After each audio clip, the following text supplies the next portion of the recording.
क्या क्या है पूरी परेशानियां, कैसे किसान फसल को मेहनत से पूरा करता है, उसको कैसे काटता है और किस रेट से उसकी मंडी में बिक्री की जाती है। लोग देख रहे थे कि कहीं ना कहीं मैं पिछले काफी समय से किसानों की चर्चा कर रहा था और किसानों के साथ साथ जवानों की भी चर्चा कर रहा था। अभी हमारे पीछे देख रहे हैं आप, मैं पहुंचा हूं किसी एक किसान के क्षेत्र में, और किसान की बात करूं तो इस देश का अन्नदाता कहा जाता है। सरकारें आती हैं और चली जाती हैं, अगर नहीं बदलती है तो किसान की दशा और दिशा दशा और दिशा बदलने के बाद होता क्या है, किस तरीके से किसान अपनी मेहनत मजदूरी करने के बाद किस मुकाम पे किस तरीके से फसल तैयार करता है। आजकल उत्तर प्रदेश में 2017 का जब विधानसभा चुनाव था, उस समय धान की भी फसल थी। धान की जब फसल थी तो किस तरीके से पराली जला दी। ये पराली हमारे पीछे आप देख रहे हो, ये किसान है और ये इस ट्रैक्टर में ट्रॉली जो पीछे खड़ी उसमें लेके चारा बनाएंगे जानवरों के लिए। और क्या कर सकते हैं, कहीं ना कहीं अपनी झोपड़ी या कुछ और में जानवरों के सेफ्टी सुरक्षा के लिए कुछ व्यवस्था करें, क्योंकि सर्दी का मौसम है। अब एक बात और आपसे कहना चाहता हूं, जिस तरीके से आप लोगों ने देखा था कि चुनाव के समय किसानों पे पराली जलाने के नाम पर मुकदमे दर्ज किए गए, और मुकदमे दर्ज करने के बाद कहीं ना कहीं चुनावी समय आया, और चुनावी जब समय आया तो चुनावी मौसम के बाद सरकार की नींद जागी, और जो जिन किसानों पे मुकदमे दर्ज हुए थे वो किसानों के मुकदमे वापस लिए गए। क्यों? कहीं ना कहीं किसानों के प्रति अपना आत्मविश्वास जगाने के लिए, किसानों के प्रति संवेदनाएं जगाने के लिए। लेकिन एक सोचने वाली बात है कि चुनाव आता है तो किसानों की याद आती है, और चुनाव चला जाता है तो किसानों को भूल जाते हो। ये पराली है, इसी पराली को जब किसान जलाता था तो किस तरीके से, चूंकि मैं जिला मैनपुरी और मैनपुरी की बात करूं, किसनी का एक इंस्पेक्टर था अजीत सिंह, जिसने किसान का कॉलर पकड़ के, किस तरीके से कॉलर पकड़ा था वो भी मैं दिखा दूं। इस तरीके से कॉलर में पकड़ के किसान कितनी मेहनत और मजदूरी करने के बाद पूरी फसल को तैयार करता, और उस किसान को कॉलर पकड़ के देश के प्रधानमंत्री और प्रदेश के मुख्यमंत्री योगी आदित्यनाथ कहीं ना कहीं दावा करते हैं कि मैं किसानों का हितैषी हूँ। जब 2014 में लोकसभा का चुनाव था तो उन्होंने कहा था कि हम किसानों की आय दोगुनी करेंगे, लेकिन आय तो दोगुनी नहीं हुई। कहीं ना कहीं इनके साथ क्या हुआ क्या नहीं हुआ सब जानते हैं। किसानों का आंदोलन रहा, 700 से ज्यादा किसानों की शहादत जान गई। और कहीं ना कहीं क्या कहें क्या ना कहें, क्योंकि मैं भी एक किसान पुत्र हूँ, किस अब आदमी लगे हुए हैं, यही पराली है वो। क्योंकि इनको डर है, इनको डर किस चीज का है वो भी बता दूं आपको। इनको डर सिर्फ एक चीज का है कि ऐसा ना हो कि हम इस पराली को जला दें और जलाने के बाद प्रशासन आके हम पे जुर्माना लगा दे। और जुर्माना भी कितना, कोई छोटी मोटी कीमत नहीं है जुर्माने की। जुर्माना भी शकल और क्या क्या देख के लगाया जाता है, ये किसी से छुपा हुआ नहीं है। जुर्माने की भी कीमत कहीं ना, क्या नाम है, अजय। अजय, ये धान की फसल तैयार हुई है, आपकी पराली है, इसको जला क्यों नहीं रहे हो? इसलिए नहीं जला रहे सर, कोई आंच लगाया जाएगा तो हमारे नाम में आएगा, इसलिए घर ले जाना चाहते हैं चारों उसके लिए, गाय वगैरह के लिए। अब सोचो, आप लोग सोचो, ये कितनी भयंकर और भयावह बात। इधर आओ बेटा, एक एक मिनट लेंगे आप। एक एक एक कितनी भयावह बात है। इनको ये भी डर है, क्योंकि द्वेष भावना के तहत इनके खेत में पड़ी हुई पराली में अगर कोई आग लगा जाता है, और उसका दोषी किसको माना जाएगा? इस बेसहारा और बेगुनाह इंसान को, जिसने अपनी मेहनत से फसल तैयार करी।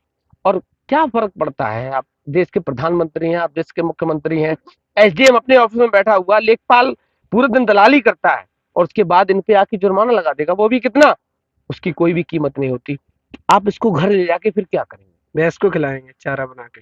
अब सोचो आप, गेहूं की फसल से भूसा तैयार होता है, और भूसा तैयार होने के बाद उस भूसे को जानवर को खिलाया जाता है, जिससे किसानों का दूध का व्यापार चलता है। अब सोचिए आप, इस पराली को इस डर से एक डबल मेहनत कर रहा है किसान। क्या सरकार के पास कोई भी एजेंडा नहीं है इस पराली को एडजस्टमेंट करने का, या कोई ऐसा प्रोपेगेंडा नहीं है, ऐसी कोई स्कीम नहीं है जिससे इस पराली का एडजस्टमेंट किया जा सके? क्योंकि किसान आखिर करे तो करे क्या, और जाए तो जाए कहाँ इस पराली को? क्या, एक बार बताओ, कितना खेत है आपका? 6 बीघा। 6 बीघा। कितना इन्वेस्ट, कितनी लागत लगी थी इसमें जब धान की फसल आपने तैयार करी? इतना तो धान महंगा नहीं है, इससे ज्यादा लग चुके हैं इसमें पैसा। कितना, फिर एक आंकड़ा जाना चाहिए। फिर भी 20,000 रुपये लग चुके हो। और अभी धान कितना हुआ है? 20 बोरी। मतलब 6 बीघा में 20,000 रुपये लागत लग गई, और 20,000 के बाद पैदावार हुई है 20 बोरी। यानी कि कितने पैसे में बिक रहा है धान? धान अभी मंडी जाएगा तब पता चलेगा। 1800-2000 रुपए रेट सुनने में आ रहा है। लगभग तो 20 बोरी का मतलब एक बोरी 50 किलो होगा, 10 कुंटल धान होगा। 30-40 किलो होगा। मैं 50 मान के, एक एवरेज 50 मान के चल रहा हूँ। अब सोचो आप, 6 बीघा की फसल, और 6 बीघा की फसल में 20 बोरी उपज हुई, और उपज के बाद मंडी में जाएगा तो 2000 रुपए में, 1800 रुपए में बिक रहा है। वो भी कैसे बिक रहा है, ये तो किसी से भी छुपा नहीं है। सरकार दावे लाख कर रही है कि हमने सरकारी खरीद लगा दी, ये कर दिया, वो कर दिया। जमीनी हकीकत क्या, वो भी किसी से छुपा नहीं है। कितना नुकसान, कितना फायदा हुआ, बहुत नुकसान हुआ सर। फिर भी एक अनुमान है। इतनी तो लागत नहीं, उससे ज्यादा नुकसान है। अब सोचिए आप, जितनी फसल की लागत नहीं है, उससे ज्यादा नुकसान हो गया। अब शर्म किस पे करूं, इस किसान पे करूं बेसहारा, या फिर उस सरकार पे करूं जो निंदनीय होके सत्ता पे काबिज है। इन्हीं किसानों ने मौका दिया। माता जी है, माता जी क्या नाम है आपका? मुन्नी देवी। मुन्नी देवी। ये आपका ही खेत है? अच्छा, क्या स्थिति है रही इस बार फसल की? कुछ नहीं, ऐसे ही है, देख रहे हो कि कुछ नहीं, जी डलियां बोली। बस, और कुछ नहीं। इसके अलावा आपके पास इनका कुछ नहीं, जरिया क्या है? खेती खेती है बस। खेती है। तो अभी 6 बीघा की फसल थी आपकी, कितना नुकसान कितना फायदा हुआ? अब तो जाइए तब पता चलिए। खाद गुर्रा मई पे सब वही जे समाप्त करे, कुछ ना आए। अच्छा, सरकार ने एक, इस समय भारतीय जनता पार्टी की सरकार है, प्रदेश में भी और देश में भी, वो कहते हैं कि हमने किसानों को सम्मान निधि दी। पैसा मिलता है? कहीं नहीं मिलता है, मुझे तो मिलता ही नहीं। कोई फायदा नहीं मिला? कोई फायदा नहीं है। कहीं ना कहीं आप, एक सोचने वाली बात ये है कि ये किसान आखिर क्या सोच के, किस तरीके से अपने घर और परिवार का भरण पोषण करें। ये बहुत ही निंदनीय बात है। सरकारें बैठी हैं, ऊपर से आदेश कर देती हैं, इन्हीं पे मुकदमा दर्ज होगा, इन्हीं पे जुर्माना वसूला जाएगा, और जुर्माने के बाद जब चुनाव आएगा तो इन्हीं के मुकदमे वापस लिए जाएंगे। अब सोचने वाली बात ये भी हो सकती है कि आखिर, अब सोचिए आप, ये ट्रैक्टर है जिसकी कीमत आज की डेट में मार्केट में 5 से 7 लाख 10 लाख रुपए है। पूरा, अगर पूरा इक्विपमेंट तैयार करा जाए तो 10 लाख से कम नहीं बैठेगा। उसके बावजूद अगर किसान 6 बीघा में 6 कुंटल 7 कुंटल की फसल की उपज करता है, उसके बाद ये स्थिति रहती है, तो क्या होगा इस देश का, और कैसे क्या होगा। अब क्या कहूं उन सरकारों से जो ऊंची ऊंची कुर्सियों पे बैठे हैं और वहां से आदेश जारी कर देते हैं कि प्रदूषण को रोकने के लिए पराली न जलाई जाए। पराली तो न जलाई जाए, लेकिन पराली का होगा क्या? इसके लिए कोई आपने तैयारी करी? इसके लिए आपने कोई सुविधा दी किसानों को? आप चाहे तो बहुत कुछ कर सकते हैं, लेकिन करना नहीं चाहते। आज के लिए इतना ही, क्योंकि हमारा देश, हमारे देश का किसान इस देश का अन्नदाता है। हाँ, ये भी मैं मानता हूँ कि अन्नदाता सिर्फ 6 महीने के लिए, जब चुनाव रहेगा, उसके बाद वो क्या है क्या नहीं है, ये भगवान ही मालिक है।